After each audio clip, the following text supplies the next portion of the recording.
The sun was just beginning to rise over the turquoise water of the Caribbean when Sophia stepped onto the dock, clutching her sun hat and trying to ignore the knot in her stomach. Everyone else in the family was laughing and chatting, but she felt the familiar chill of being on the outside. Her mother-in-law Eleanor had spent the entire week at the resort making little comments about how some activities were only for the real family, and today was the big excursion everyone had been waiting for. A private catamaran trip to a hidden cove with snorkeling and a beach barbecue. Sophia had saved 4 months to contribute to the trip, but when the tickets were handed out the night before, her name had not been on the list. She told herself it was a mistake. She told herself a lot of things. Sophia had married David 3 years earlier, and from the very first holiday dinner, she had felt the quiet resistance from his parents. David came from old money, the kind where vacations were planned a year in advance, and traditions were treated like sacred law. Sophia grew up in a small apartment with a single mom who worked double shifts at the hospital. She learned early that love was shown in packed lunches and patched clothes, not 5-star resorts. When she and David fell in love, she thought love would be enough to bridge any gap. Most days, it was. But weeks like this one reminded her that some gaps feel wider when everyone is wearing designer sunglasses. That morning, on the dock, the family gathered in their matching linen outfits that Eleanor had picked out for everyone, except Sophia. Sophia wore a simple blue cover-up she had bought on sale, the one bright spot of color among all the beige and white. David squeezed her hand and whispered that everything would be fine, but she could see the tension in his jaw, too. When the resort guide, a tall man named Miguel, with a warm smile, started calling names from his clipboard, Sophia held her breath. One by one, her husband's parents, his sister Claire, Claire's husband and kids, all were welcomed aboard the gleaming white catamaran. Sophia waited for her name, the way a child waits for a verdict. It never came. Eleanor turned with a thin smile and said, "Oh, Sophia, I'm so sorry. There must have been a mix-up with the booking. Maybe you can relax by the pool today. We'll bring you back some pictures." The words landed like quiet slaps. Sophia felt her cheeks burn, not from the sun, but from the sting of being erased in front of everyone she had tried so hard to love. David started to protest, but his father gave him that look, the one that said family unity matters more than feelings. Sophia swallowed every sharp word she wanted to say, kissed David on the cheek, and told him to go have a wonderful time. As the catamaran pulled away, sails catching the wind like laughter, she stood alone on the dock until the boat became a tiny white speck against the endless blue. Only then did she let herself cry. Sophia walked back to the room slowly, sandals slapping against the hot stone path, each step heavier than the last. The resort was beautiful, palm trees swaying, soft music drifting from hidden speakers, but it all felt like a stage set she was not allowed to enter. She sat on the balcony overlooking the ocean and let the tears come freely now. She was not crying because of the boat trip. She was crying because for 3 years she had swallowed every slight, every backhanded compliment, every time Eleonora introduced her as David's friend, before correcting herself with a little laugh. She had done it for David. She had done it because she believed love meant choosing peace over pride. But today felt like the moment that peace finally cost too much. Her phone buzzed. A message from David. "Mom says it was an honest mistake, and they'll make it up to you tonight at dinner. I love you." Sophia stared at the words until they blurred. She typed back, "I love you too," because it was true, and because she did not trust herself to say anything else. She thought about her own mother, working the night shift back home, who always told her, "Baby, kindness is not weakness, but it sure can feel like it when nobody gives it back." Sophia had tried to live by that. She had brought homemade cookies to every family gathering, remembered birthdays, sent thank-you cards the old-fashioned way, and still she was the one left on the dock. Around noon, she forced herself to the pool, determined not to spend the whole day hiding. She ordered a virgin pineapple drink and opened the book she had not touched all week. Children laughed in the shallow end. Couples took selfies. She felt invisible, in the best and worst way. That was when Miguel, the guide from the morning, appeared at the edge of her lounge chair. He was still in his resort polo, clipboard tucked under his arm. "Mrs. Sophia Thompson?" he asked gently. She nodded, bracing herself for more bad news. Instead, he smiled the kind of smile that felt like sunrise. There has been a change of plans. The captain received new instructions from the main office. Your name is now first on the list for this afternoon's private excursion. Same catamaran, same cove, but this time the boat is reserved only for you and whoever you choose to invite. Sophia blinked. Certain she had misheard. Miguel continued. The resort owner himself called the captain. He said a guest had been mistakenly excluded this morning, and that it was unacceptable. The entire family's excursion has been moved to tomorrow, so that today belongs to you. A car will pick you up in 1 hour, if you accept. Sophia sat frozen, the ice melting in her forgotten drink. She asked, "Who told the owner?" Miguel only shrugged kindly and said, "Sometimes the sea carries messages we do not expect." Then he placed a new ticket in her hand, her name printed in bold at the very top, and walked away before she could ask anything more. Sophia stood in the shower, letting cool water wash the salt from her tears and the shock from her skin. Her mind raced. Someone had complained. Someone had seen. Someone had cared enough to make this right, and it was not David, because he was out on the water with his family, probably still believing it was just a booking error. She dried her hair, slipped into the same blue cover-up, and when the golf cart arrived, she climbed in with her heart beating louder than the engine. The catamaran waited alone at the dock now, crew smiling as if this happened every day. The captain greeted her by name. "Mrs. Thompson, welcome aboard your private sail." The deck had been transformed. White cushions, fresh orchids tucked into every corner, a table set with chilled coconut water and a small chalkboard that read, "Today the ocean belongs to Sophia." She almost laughed at how impossible it felt. The crew cast off gently, and as the resort shrank behind them, the wind caught the sails and carried every weight she had been holding straight out to sea. Halfway to the cove, the captain slowed the boat and invited her to the bow. He pointed to a pod of dolphins racing alongside, leaping in silver arcs. Sophia watched them and felt something crack open inside her chest, something that had been clenched tight for years. The captain said quietly, "My mother raised me to believe that when someone is treated wrongly, the islands themselves notice. Today, the islands noticed you." She wanted to ask more, but the dolphins stole her words, and the captain only smiled and left her alone with the wind and the wide-open forgiveness of the water. When they reached the hidden cove, the crew anchored in water so clear she could see fish darting beneath the keel. They carried ashore a table and chairs right to the edge of the tide, laid out grilled lobster and mango salad, and then, with the same quiet respect, disappeared to give her the beach entirely. Sophia walked to the shoreline barefoot, letting the warm waves chase her toes. She found a piece of sea glass, soft and green, and held it to the light. In that moment she understood she did not need the family's approval to belong to herself.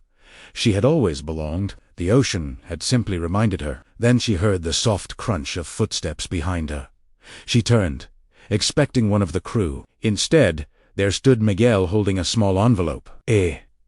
Saif, this was delivered to the dock just now. It is from someone who wishes to remain nameless for now. Inside was a single sheet of resort stationery. The handwriting was careful and shaking slightly.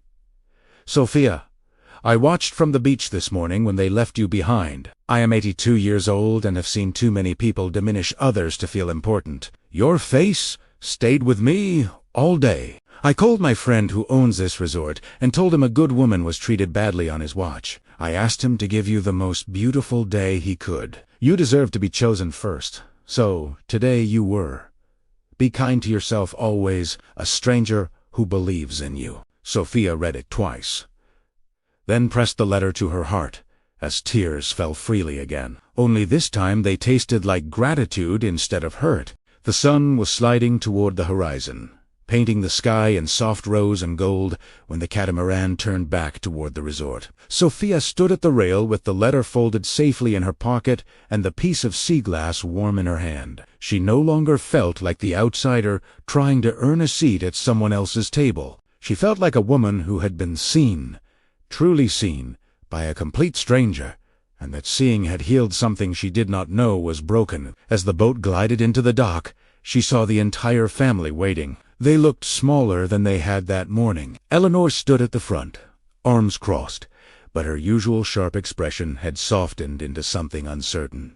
David broke away first and ran to meet her. He pulled her into his arms without a word, holding her so tightly she could feel his heart racing. When he finally let go, his eyes were red. "Sophia, I am so sorry.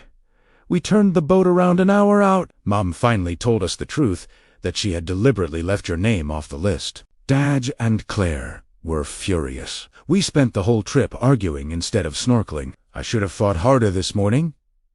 I failed you."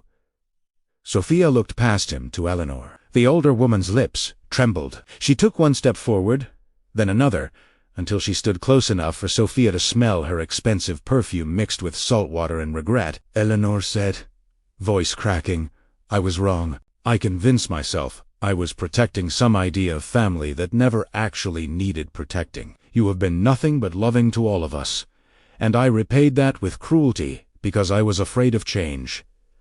I do not expect forgiveness today. I only want you to know I see how ugly I was, and I am ashamed." For a moment, the only sound was the gentle slap of waves against the dock. Sophia felt every old hurt rise up, sharp and loud, demanding she speak them all. Instead, she reached out and took Eleanor's hand. The older woman flinched, as if expecting a slap. Sophia said softly, "I was hurt, deeply. But I have spent years trying to love this family the way I wanted to be loved. Today, a stranger loved me that way, without even knowing my name. If a stranger can do it, I can try again too. We start fresh tomorrow." All of us. David's father, a man who rarely showed emotion, cleared his throat and said, "The excursion is rescheduled for tomorrow morning. This time, every ticket has your name on it first, Sophia, and we would be honored if you would let us follow your lead for the day." Claire stepped forward with tears streaming and hugged Sophia so hard they nearly toppled into the water. The grandchildren, who had been confused and quiet all day, ran up shouting, "Aunt Sophia, will you show us the dolphins tomorrow?" And just like that, the family that had sailed away without her now stood asking to sail with her. That night at dinner, the long table was rearranged. Sophia sat at the head without anyone suggesting it. It simply happened. Conversation flowed easily for the first time all week. Eleanor raised her glass and said, "To Sophia, who taught us that real family is built by open hearts, not blood alone. And to the stranger who reminded us when we forgot." Everyone drank, and Sophia felt the last knot inside her loosen completely.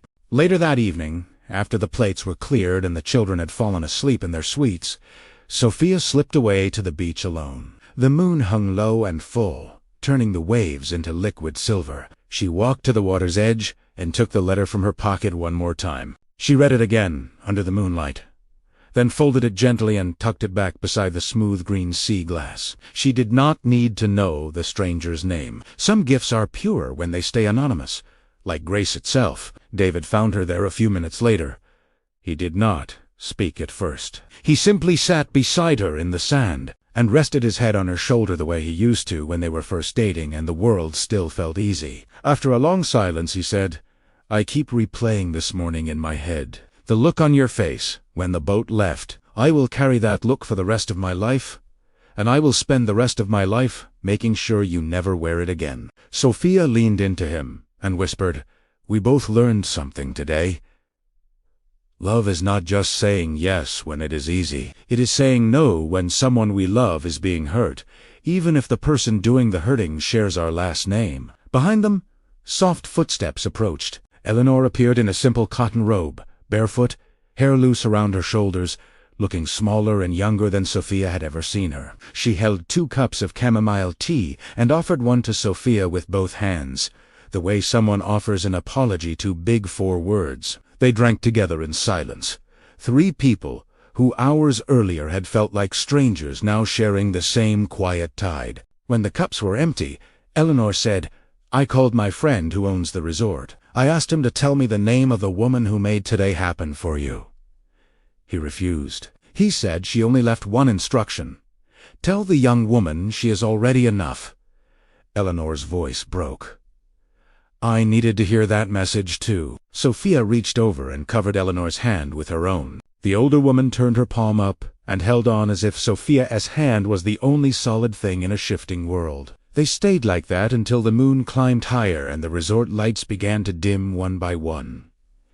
No one rushed to fill the silence. Some healing cannot be hurried. The next morning, the catamaran left the dock with every member of the family aboard. And this time, Sophia's name was called first, loud and proud, by Migueli himself. The grandchildren cheered. David kissed her in front of everyone without caring who watched. Eleanor stood at the rail with tears shining in her eyes and said quietly, "Thank you for letting us come with you today." Sophia answered, "We are all going somewhere new." That is the beauty of it. They sailed to the same hidden cove, but everything felt different because every heart had changed. They snorkeled together, laughed together, passed the children from arm to arm in the gentle waves. When the dolphins returned, leaping in joyful arcs beside the boat, the entire family pointed and gasped like little kids. Sophia caught Eleanor's eye across the deck, and they smiled the kind of smile that needs no explanation. Years later, when people asked how their family finally became whole, David would say it started the day his wife was left on a dock. Sophia would add softly, and it finished the day she chose to let us all come back aboard. Eleanor kept the green sea glass on her dresser for the rest of her life, a quiet reminder that sometimes the smallest piece of someone else's kindness is enough to smooth the sharpest edges of our own hearts. Sometimes the smallest act of kindness can change someone's world. Share this story if it touched your heart. 5 years slipped by like soft waves. The family gathered every summer at the same resort, but now the tradition belonged to everyone. The grandchildren ran straight to Sophia the moment the plane landed, tugging her toward the kids' club to show Antsoff the new turtle pond. Eleanor booked the rooms months in advance and always made sure the confirmation email listed Sophia Thompson as the primary guest. No one ever spoke of it. It simply became the new sacred law. David and Sophia welcomed their first child the following spring, a little girl with her mother's gentle eyes and her father's stubborn chin. They named her Marina, after the sea that had carried so many messages that week. At the christening, Eleanor stood up in front of the whole church, voice trembling but steady, and told the story of the dock and the stranger and the day her daughter-in-law taught her what family really means. Grown men wiped their eyes. Sophia cried so hard David had to hold both her and the baby. The green sea glass traveled everywhere with Eleanor. She carried it in a small silk pouch. When her own mother passed the next winter, she placed it in her mother's hand before the casket closed, whispering, "You always told me pride comes before the fall. Thank you for letting me learn before it was too late." At the funeral lunch, she told Sophia, "I finally understand why you kept forgiving me when I gave you no reason to. You were waiting for the version of me that was brave enough to change." One December, a thick envelope arrived at their house with no return address, only a Caribbean postmark. Inside was a single photograph, the hidden cove at sunset, taken from the exact spot where Sophia had stood alone years before. On the back, in the same careful handwriting from the original letter, "Dear Sophia, I am 87 now and will not travel again. My friend at the resort told me your little girl has your smile. I wanted you to have this picture so you always remember the day the ocean chose you. You turned my small gesture into a lifetime of love for many. That is the real miracle. With gratitude that never fades. Your stranger from the beach." Sophia held the photograph to her chest and cried the way you cry when something broken is finally fully mended. She had it framed and hung it in the hallway where every family member passed a dozen times a day. Marina grew up pointing at it and asking, "Mommy, is that where the dolphins knew your name?" And Sophia would answer, "Yes, baby." That is where everyone finally learned it. Years later, when Marina was 10, she asked her grandmother Eleanor why she always carried that funny green glass in her purse. Eleanor knelt down so they were eye to eye and said, "Because once upon a time, a very kind lady was hurt, and a stranger gave her the best day of her life. This glass reminds me to be the stranger who helps instead of the one who hurts." Marina thought about that, nodded solemnly, and the next week started saving her allowance to pay for the school janitor's coffee every Friday morning. She never told anyone why. She just did it. the way kindness had been done for her mother long before she was born. And so the small miracle kept traveling, past hand to gentle hand, long after the stranger who began it had gone home to God. The dock was rebuilt twice, the catamaran got a new name, the resort changed owners. But the story stayed alive in one family who never again let anyone stand alone while the boat sailed away. Sometimes the smallest act of kindness can change someone's world. Share this story if it touched your heart.